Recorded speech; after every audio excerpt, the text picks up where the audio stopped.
8 beams of soft, ambient light flickered across the Grand Council chamber, illuminating the curved walls that displayed holographic tapestries of 1,000 different civilizations. The Council convened once every standard galactic cycle to address concerns that spanned the breadth of known space. Delegates of various species, each bearing unique physiology and cultural flourishes, took their assigned seats. An undercurrent of suspense rippled through the chamber. Rumors spread like solar flares that a shocking report had arrived from a remote sector. A planet called Earth was implicated. They said it housed an astonishing species that had once designed weapons solely for torture. Most delegates were skeptically amused. After all, this was the Intergalactic Council, a paragon of order and diplomacy. How barbaric could these humans really be? An observer named the Carrie, an unassuming being from a lesser-known civilization, sat at the edge of the assembly. The Carrie had volunteered as the session's recorder, capturing every detail for future reference. The day's agenda included typical housekeeping matters, disputes over shipping lanes, environmental regulations for terraforming, and updates on new communications technologies. But the final point on the list overshadowed everything else. A top-secret file labeled the classified file on why humans are the only species that created weapons specifically for torture had been delivered under maximum encryption. It had traveled through dozens of secure relays. No one admitted to knowing the file's exact contents, yet everyone whispered about its importance. The Council's High Speaker, a tall, gracefully tentacled being named Morix, tapped a metallic staff on the podium, calling the meeting to order.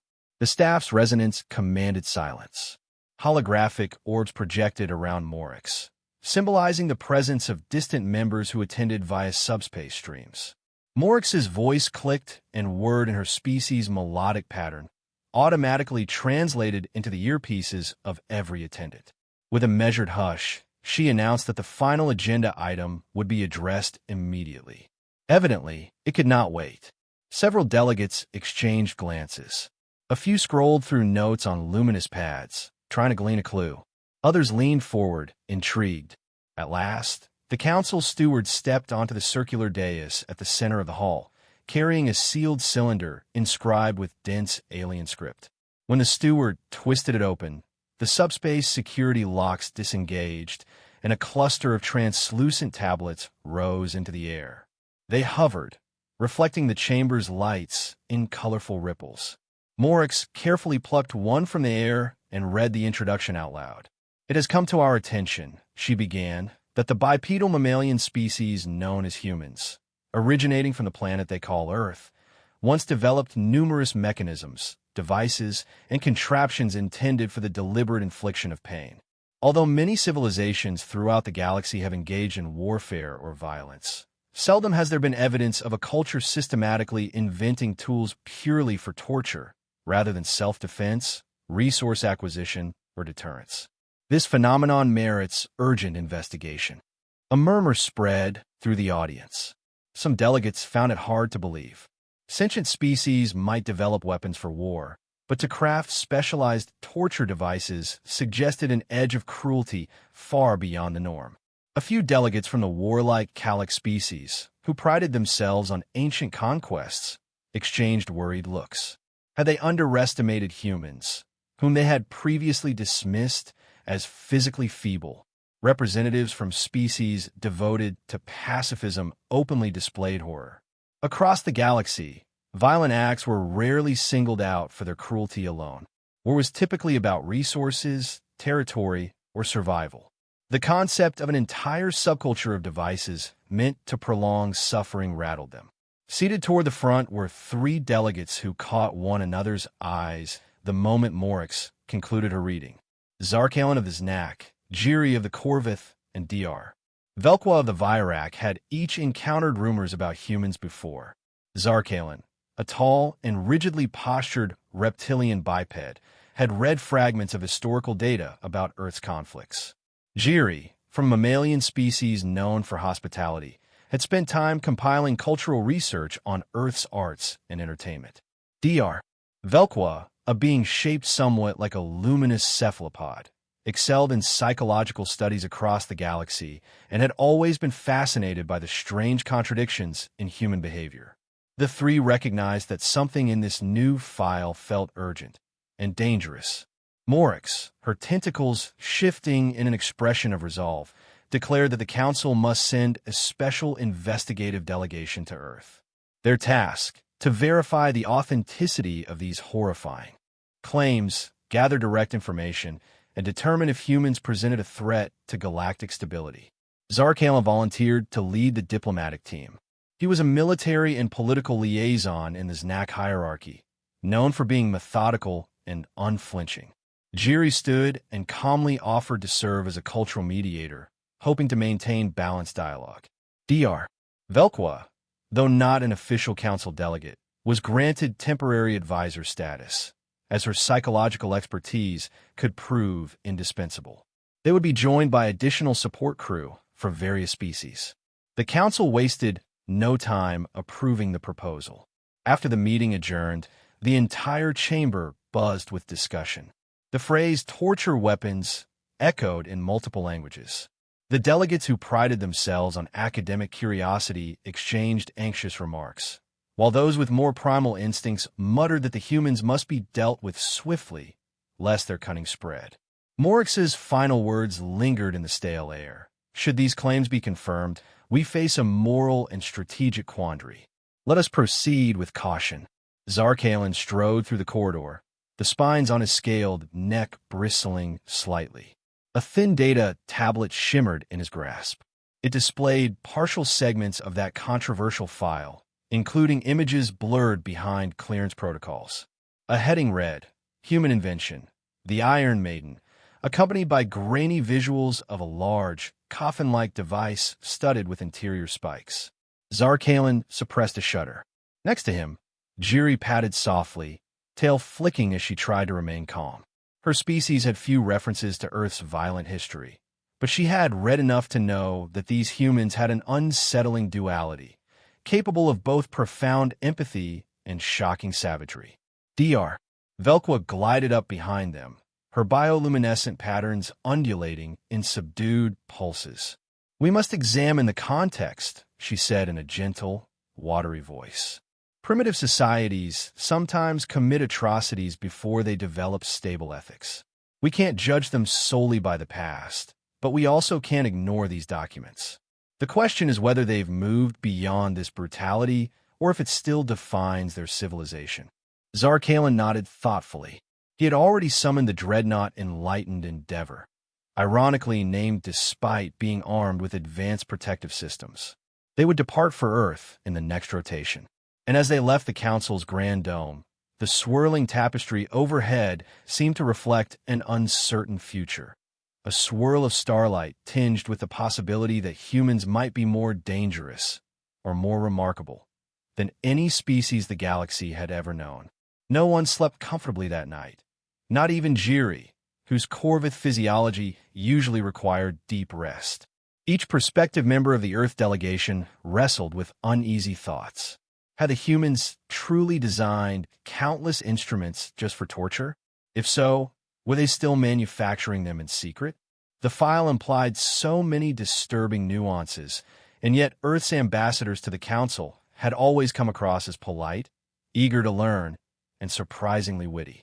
The question lingered in their collective consciousness, setting the stage for what would become one of the most perplexing first-hand investigations in interstellar history. When the Enlightened Endeavor launched from the Council's orbital station, a kaleidoscope of cosmic dust and refracted starlight cascaded across its sleek hull. The delegation's journey had begun in earnest. They carried an entire library of partial records about Earth's warfare history, gleaned from intermittent observations and rumors. The time for speculation was over. Soon, they would see for themselves the cradle of humanity. Inside the ship, Zarkalen had organized a small command center near the bridge. Dr.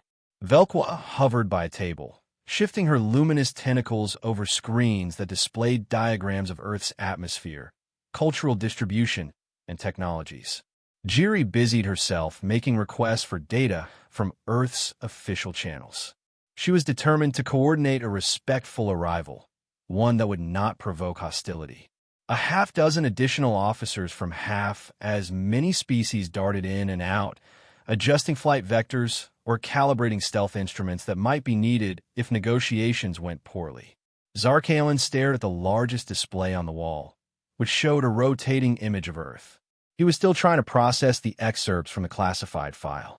The text described contraptions like the rack, used in what humans called the Middle Ages, meant to stretch victims' limbs, or the brazen bull, a bronze statue that inflicted slow, painful demise. Another page described modern devices, electric shocks to sensitive parts of the body, chemical interrogation compounds. The chilling detail was how these instruments were explicitly engineered for suffering. For Zarkalen, whose species was no stranger to conflict, this crossed a line. The Znak had historically waged wars for resources, but they'd rarely created weapons that served no purpose other than pain. Jiri approached quietly, noticing the tension in Zarkalen's eyes. "You know," she said softly, "it's possible these devices have been outlawed for centuries. Every civilization has skeletons in its past. We must remain objective until we see the evidence and talk to them." Zarkalen exhaled, a hissing breath that rattled the plated ridges along his jaw. "Objective, yes," he agreed, "but prepared as well." It took them several days to reach Earth's vicinity, a testament to the planet's remote location on the spiral arm of a rather average galaxy. In that time, Dr. Velqua compiled psychological models of human behavior, highlighting the species' capacity for empathy alongside episodes of stunning cruelty. She explained that humans possessed an unusually broad emotional range, influenced by complex social structures and a drive for innovation that sometimes veered into self-destructive territory. Such contradictions piqued her scholarly interest and fueled the wariness of everyone else on board. Finally, Earth's sun glowed on the main viewer, its brilliance tempered by protective filters. The planet itself emerged as a dazzling blue-green orb, laced with swirling white clouds. Zarkalen stared at the screens and recalled how so many galactic powers had once deemed Earth unimportant, just a pretty little rock full of fragile creatures. And yet here they were, investigating rumors that might forever alter the galaxy's perception of humanity. Was Earth a ticking time bomb of brutality disguised under polite smiles? As the ship approached low orbit, a warm greeting signal came from Earth's Unified Space Administration. A recorded voice welcomed the visitors, providing recommended landing protocols. The message was surprisingly casual, expressing hope for an amicable and enlightening exchange. Jiri breathed a sigh of relief, while Zarkalen crossed his arms, still suspicious. Dr. Velqua's tentacles glimmered with curiosity. So far, nothing indicated that Earth's inhabitants were the monstrous tormentors the file implied. Still, it was one thing to be polite over radio waves, quite another to face the stark truths of history. They followed instructions and descended toward a sprawling complex known as the Interplanetary Welcome Center, located near a major ocean coastline. The facility boasted broad landing pads, diplomatic meeting halls, and research wings. It was designed to host off-world visitors and had a track record of peaceful receptions for other species. The enlightened Endeavor lowered onto a designated platform with a gentle hiss. The tension on board was palpable, especially among those who had studied the darker pages of Earth's past. Even so, they carried themselves with discipline. The ramp extended, and Zarkalen led the group out into Earth's mild, tempered air. They were greeted by a team of human representatives wearing formal attire that included dark suits, dresses, or culturally significant garments. Some saluted with friendly gestures, while others attempted shallow bows. A translator drone hovered discreetly, bridging any linguistic gaps. The humans introduced themselves, an official from Earth's International Council, a scientist, a historian, and a few security personnel. Their smiles seemed genuine.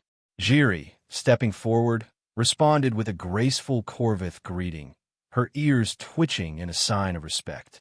The humans escorted their guests to a comfortable lounge, offering them refreshments like water, juice, and a hot beverage called coffee, something that had stirred more than one comedic controversy in earlier interspecies encounters. Zarkalen examined the cup suspiciously, but accepted it, mindful of courtesy. A tall, scholarly human named Dr. Morris led the initial introductions, explaining that the planet had pockets of advanced technology, a variety of cultures, and a complex past. He acknowledged they were aware of the Council's interest in Earth's historical warfare.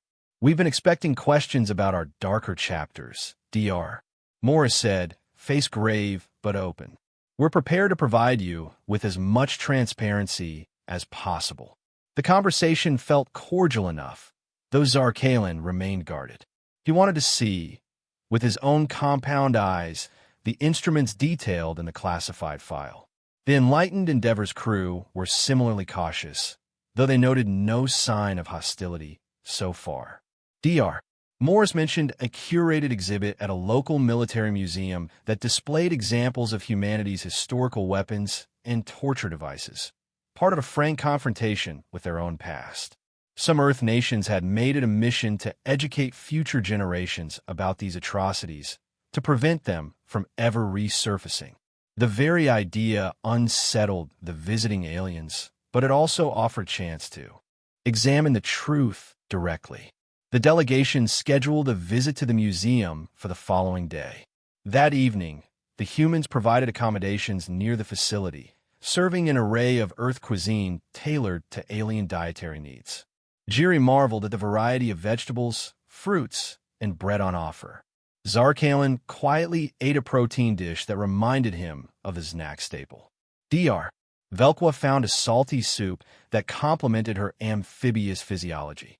Between bites, they exchanged tentative small talk with the human hosts, discussing Earth's diverse climate, the concept of democracy, and how humans typically handle disputes nowadays. Legally, they claimed with strict international laws against torture. But the undercurrent of tension persisted. None of the visitors could shake the vivid images that had circulated in the Council's file. And while Earth's representatives spoke of progress, laws, and moral codes, the question lingered. Could a species that invented those devices really leave that darkness behind?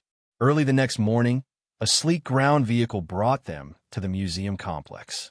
It was a wide, imposing building constructed of stone and steel, with columns reminiscent of Earth's classical architecture. A guide, wearing a neat uniform, escorted the alien delegation past displays of ancient weapons, flint spears, bronze swords, and iron shields. The exhibits transitioned into more modern artillery, highlighting humanity's leaps in destructive capability: gunpowder, cannons, rifles, missiles, nuclear bombs. It was already overwhelming to see how quickly humans had escalated warfare technology over centuries. Then they arrived at a restricted section labeled Tactics of Terror. Humanity confronts its cruelest inventions. The guide warned them that this exhibit was graphic and not for the faint of heart. Zarkalen, in a tense hush, insisted they proceed. Dr. Velqua's luminescence dimmed in apprehension. Jiri took a fortifying breath, reminding herself that knowledge was necessary for understanding. Inside, dim lighting cast shadows on harrowing displays. Glass enclosures revealed replicas of devices whose sole function was to torment. The Iron Maiden, a hollow sarcophagus with inward-pointing spikes. The rack, a large wooden frame used to stretch victims until joints tore. The chair of spikes, the scavenger's daughter, thumbscrews, and so many more implements that made the visitors recoil in disbelief. Each exhibit bore a plaque detailing when it was used, for what purpose, and how long it persisted in human history. The descriptions explained how certain regimes had employed terror to crush dissent, extract confessions, or simply instill fear. Entire eras came alive in these ghastly relics. Jiri caught sight of a modern section containing waterboarding equipment and a bright device marked electroshock baton. The placard read that such tools have been condemned by international law, but occasionally surfaced in covert operations.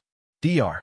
Velqua's glowing limbs trembled slightly, capturing every detail for her notes. Zarkalin's reptilian features revealed his revulsion. For a moment, he almost believed the worst-case scenario. The humans were a species beyond redemption. And yet, the guide spoke of how the museum intentionally displayed these horrors to teach visitors never again. As they ventured deeper, other museum patrons wandered by, many of them humans. Some looked uncomfortable, others solemn.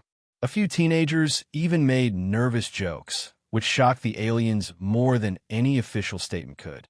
To see humans casually half-laugh at these brutal artifacts seemed callous. But one group of students, led by a teacher, prayed silently, leaving flowers at a memorial. The teacher explained to the aliens that Earth still grieved the atrocities of its ancestors. The purpose of the exhibit was educational, a reminder of how low humanity could sink when hatred and power converged. After the tour ended, the group found themselves in a quiet courtyard. Birds chirped overhead, a stark contrast to the macabre images still fresh in their minds. The museum guide offered them seats on a stone bench arranged around an austere fountain. Zarkalin felt an urgent need for clarity. He asked, why would any species design such instruments of prolonged suffering? Where is the logic in that? Dr. Morris, who had joined them, folded his hands. Logic, he echoed sadly. Torture isn't logical, especially by modern ethical standards. It's rooted in fear, power, desperation. Different societies at different times believed such cruelty could enforce authority or extract information. Dr. Velqua inquired further. Have these practices truly been eradicated? The human historian, a stern woman named Professor Tang, responded, in many places, yes, torture is a crime against humanity, outlawed by international treaties. But some unscrupulous groups still resort to it. We're not proud of that fact. We're constantly struggling to uphold higher principles. Jiri's gaze softened, sensing sincerity. However, Zarkalin's eyes flickered with lingering doubt. Over the next few days, the delegation engaged in more extensive talks with Earth's representatives. They learned about the United Nations Convention Against Torture, the global condemnation of such methods, and the manifold efforts to rehabilitate societies that once institutionalized violence. The humans presented evidence of multiple institutions dedicated to human rights.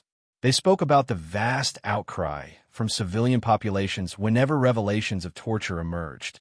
Earth had entire networks of activists fighting against any reemergence of these dark tendencies. And yet, as Dr. Velqua noted in private conversations, humanity had not entirely cleansed itself. Cases persisted, hidden in the shadows of black sites or extremist enclaves. The laws were strong, but the capacity for cruelty lingered in the recesses of human nature. It was more complicated than a simple yes or no answer. The aliens realized that the file they had read was accurate about the existence of torture devices, but it lacked context about humanity's broader moral evolution, their attempts at redemption, and the societal condemnation that such cruelty now faced. Zarkalin requested to see if humans were still actively inventing new forms of torture. A deep hush spread through the Earth delegation at that question. Eventually, a man named Captain Rollins, representing the International Security Force, clarified that modern militaries developed weapons to incapacitate or neutralize threats, sometimes crossing lines when it came to enhanced interrogation. The official stance was that these activities violated international law. However, Rollins admitted that fringe groups, rogue regimes, or criminal organizations might still tinker with horrifying methods.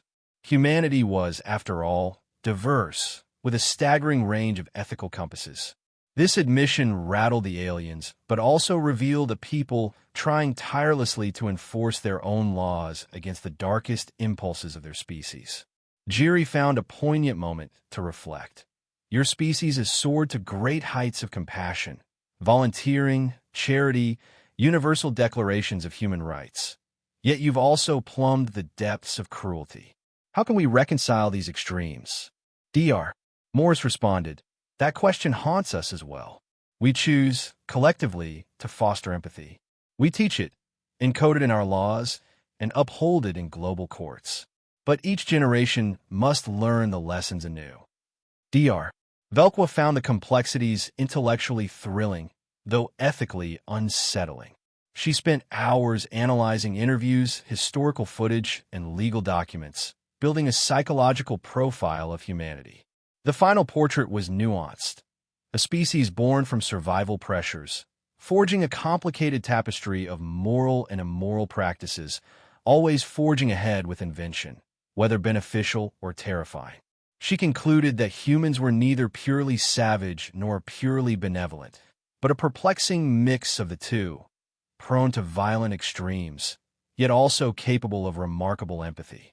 Then came a moment of internal crisis within the alien delegation.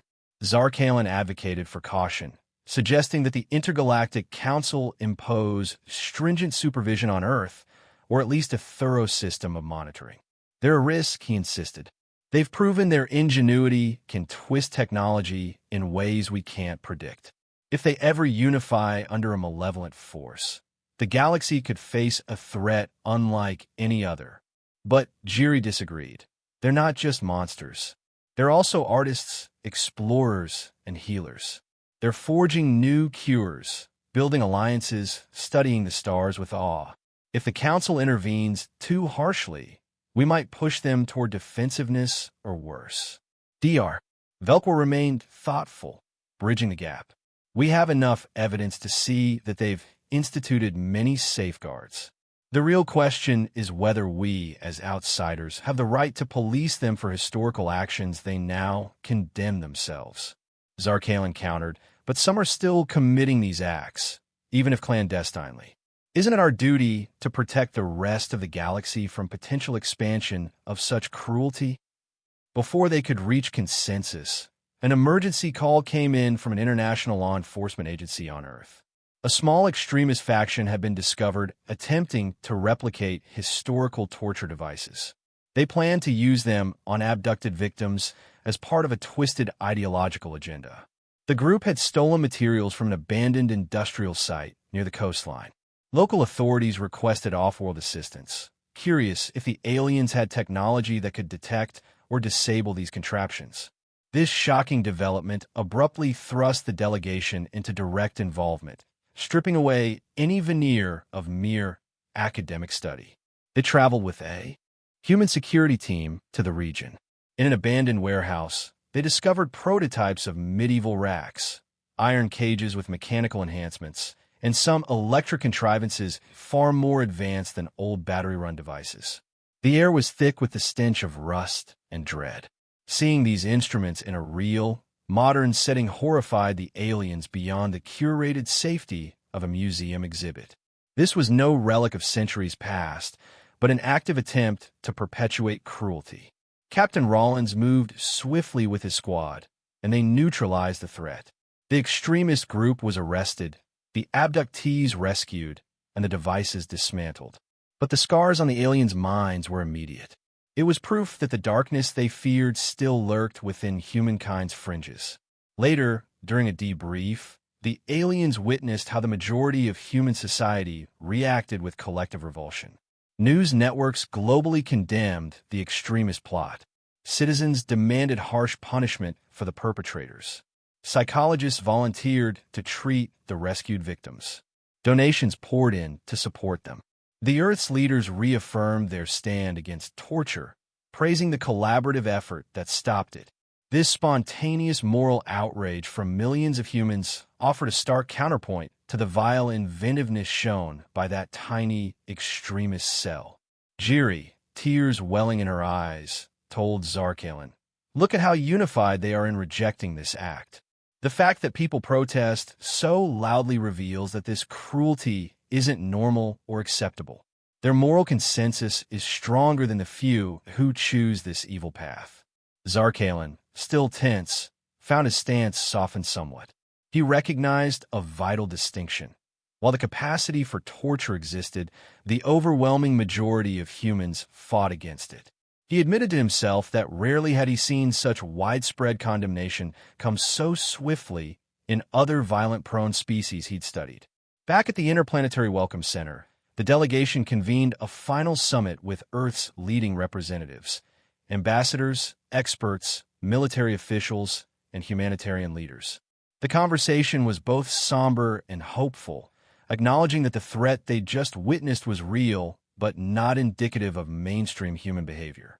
Earth's officials made it clear they valued any guidance the Council might offer in advancing universal ethical standards.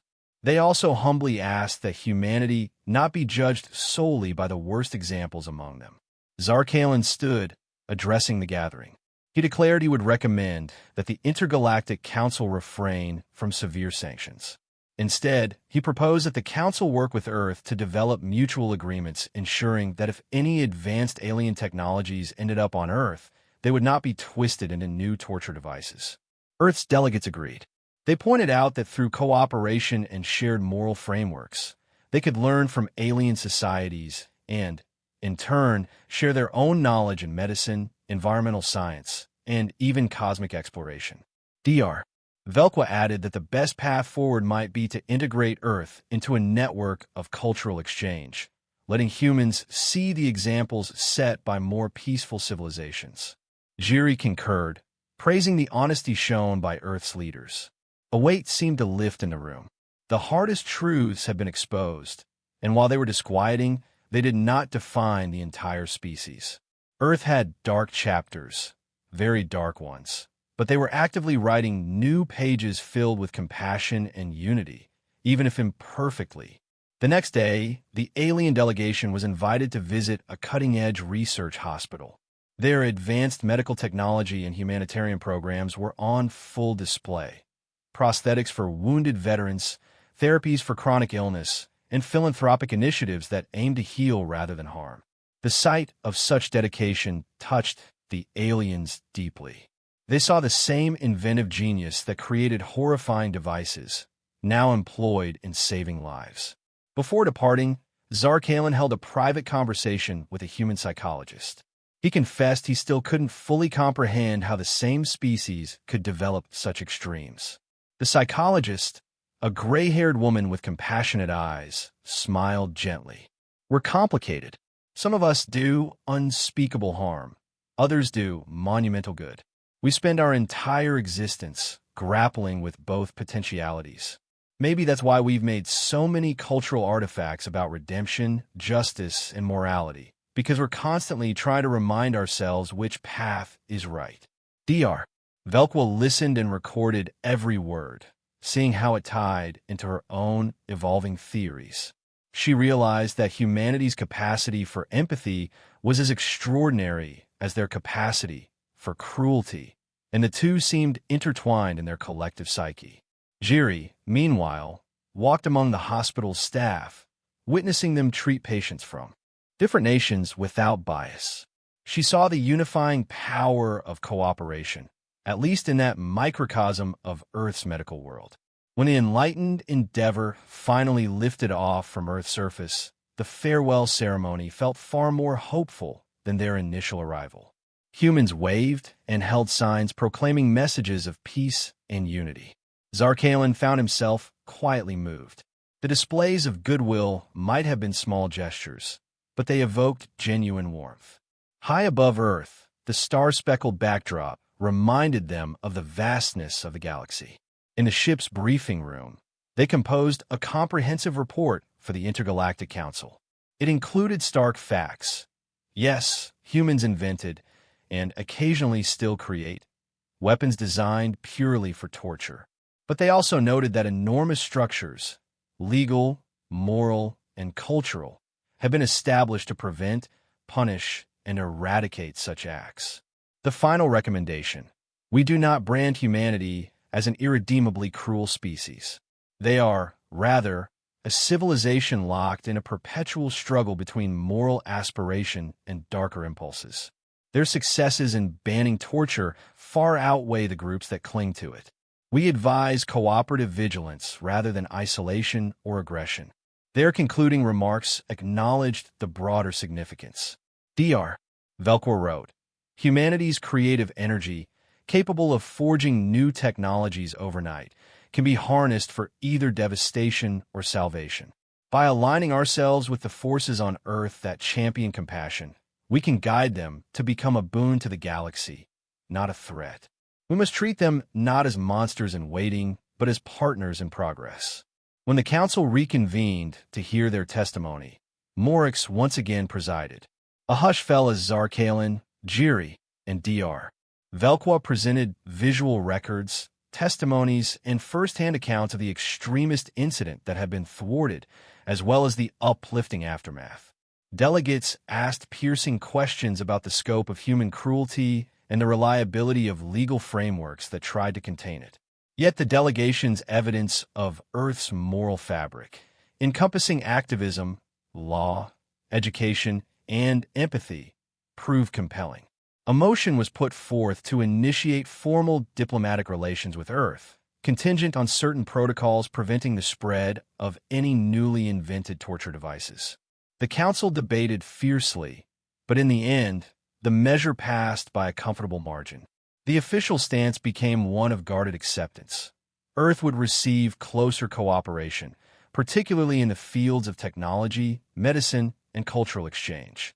In return, Earth's authorities would allow periodic audits to ensure no faction misused advanced techniques for cruelty. Some skeptics on the council grumbled, claiming humans would eventually betray them, that there was a risk in trusting a species with such a violent background. But Dr. Velqua responded with a parting note. Every species that achieves interstellar contact has a story of violence somewhere in its past. The difference is that humans have made their mistakes painfully visible, confronted them, and continue to confront them. Perhaps that honesty is a strength, not a weakness. In the days that followed, the delegates sensed a ripple of relief throughout the galactic community. Many had heard of Earth, but few had known its complicated duality. Now the official stance was somewhat optimistic. Keep an eye on them, but also keep an open mind. Those who studied human art, music, and scientific breakthroughs argued that the same ingenuity fueling cruelty could be harnessed for extraordinary achievements. Some even predicted that if guided properly, humans might become staunch defenders of universal rights in centuries to come. Meanwhile, on Earth, the press reported that an intergalactic council delegation had visited and departed. The governments released carefully worded statements about forging new partnerships. The public reaction ranged from curiosity to pride. Some critics remained skeptical, pointing out that Earth still struggled with internal conflicts, but most people welcomed the interest from benevolent alien powers. Journalists interviewed Captain Rollins, who praised the aliens for helping to thwart the extremist cell. Families of the rescued victims expressed gratitude for the bizarre and unexpected team-up that had saved their loved ones from the brink of a horrifying fate. The historical significance of that mission and the revelations it brought found their way into the pages of a new record stored in the council archives. Its title, humorously or perhaps aptly, read, "The Classified File on Why Humans Are the Only Species That Created Weapons Specifically for Torture, and Why That Doesn't Mean We Should Destroy Them." Centuries later, it would become a study piece in interstellar universities, demonstrating how a species' capacity for evil could be balanced by an equally robust capacity for good. Students of political philosophy cited Earth's example as proof that redemption and vigilance must go hand in hand. Professors of comparative biology marveled at how a species that once ravaged itself with cruel inventions could also champion the well-being of others. Back in the present day, life on Earth and beyond continued. The starfields remained as infinite as ever, dotted with worlds that harbored their own mysteries. Humans, always inventive, pressed forward in space exploration. They struck alliances with alien academics, exchanging knowledge about medicine, environmental restoration, and sustainable energy.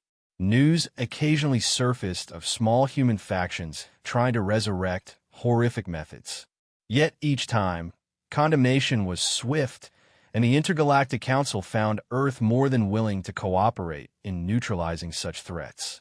Over time, trust grew, slowly but perceptibly. Of course, not everything was idyllic. Humans could still be fractious, argumentative, and prone to rash decisions. The galaxy had its own share of conflicts. But the dialogues begun in that fateful investigation never ceased. Scholars, activists, and policymakers, both human and alien, shared a renewed commitment to ensuring that no species devolved into systematic cruelty again. They believed that if even humans, with their complicated heritage, could rise above such darkness, perhaps all civilizations held the capacity for moral evolution. In a private reflection, Jiri once wrote in her own log, "I arrived on Earth wary, frightened by the barbaric artifacts humans had created. I left with a sense of awe that they recognized their darkest failings and kept trying to transcend them. We see in them a mirror of what we all fear about ourselves, and also a promise of what we might achieve if we never stopped striving for empathy." That line circulated widely, eventually becoming an oft-quoted sentiment in diplomatic circles across the galaxy. As for Zarkalen, the once stoic officer found himself curious about other human customs. He grew fond of Earth literature, especially books examining moral dilemmas, something humans seemed to revel in. His abiding vigilance remained, yet he admitted the humans held lessons for this knack about humility and redemption. Dr. Velqua published a groundbreaking paper on the emotional elasticity of human minds, concluding that the species' extremes in compassion and cruelty may be inseparable, fueling a cycle of self-reflection that propels them forward. So the Enlightened Endeavor's mission turned into an enduring symbol of cautious hope. By confronting the darkest corners of human history, the alien visitors discovered something bigger than fear, an understanding that every civilization holds seeds of destruction and redemption alike. The real question is which seeds they choose to water. If an entire planet strives to reject its cruel past, that in itself marks a victory worth celebrating, even as vigilance remains essential. No one could say for certain what the future held. But for now, the Intergalactic Council's official stance was set. Keep humanity within a circle of shared moral responsibility. Guide them when possible. Learn from them when prudent, and never assume they are solely one thing or another. They are, as the final line of the updated Council file states, the galaxy's most perplexing paradox, the only known species who deliberately invented implements of torture, yet who also possess the will to stand united against themselves, forging ever onward in an endless quest to become better than they once were.